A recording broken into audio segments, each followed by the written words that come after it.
is sitting on a lot of campaign money, as you know, I'm sure. Um, how do first off, how do you see yourself winning this race? Do you intend on winning this race? And if you do, how is that going to come into fruition? Yeah, it's a question I think about a lot, and I'm glad you asked. I think it would only be on a program like this where you allow me to explain that. The thing is that the way I see it, this money thing is really ridiculous. If I had Barrett's $500,000 to spend on the campaign, probably what I would do is go out and buy dollar homes for the homeless and dedicate some money to repairing them and mobilize some volunteers to create that permanent shelter for them, and then see if I can get whatever service they need, deliver it to it. Or I would, spend a portion of it stocking the food pantries and maybe endowing it or making the first contributions towards Milwaukee Promise. It's ridiculous for anyone to amass that kind of money to spend on marketing themselves. I mean, come on, do you really want to be seeing my face out there and $500,000 of my face out there on billboards and things saying, vote for me? No, I mean, I'm not that vain. What it does require is people going to the polls. It's not really about money. And, you do have to get your message out, but I'm an organizer through training, IAF, Midwest Academy, Gamaleya, and it's about getting soldiers on the ground, meeting people face to face, and I don't necessarily need $500,000 to do that. In fact, in our campaign, while we do allow people to contribute the max, we are only encouraging people to contribute $5 to our campaign.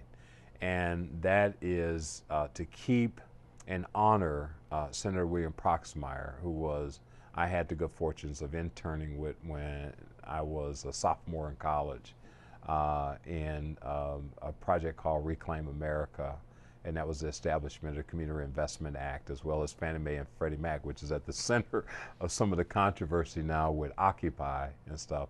But at one point, those entities were in place to grow the middle class, and they did a damn good job at it until corrupt people started to get involved and use it for different things. So we're not looking for money. We're in this to win. And we're doing word of mouth marketing.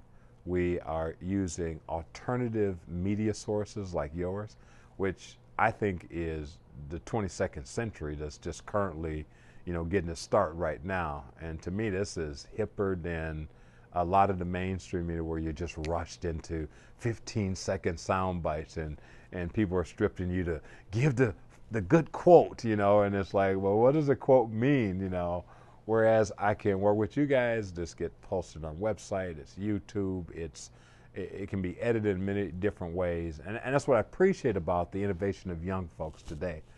And going in, like I said, there are pathways been created for them to absorb this technology, to look at things from a different energy, a new creativity and innovation.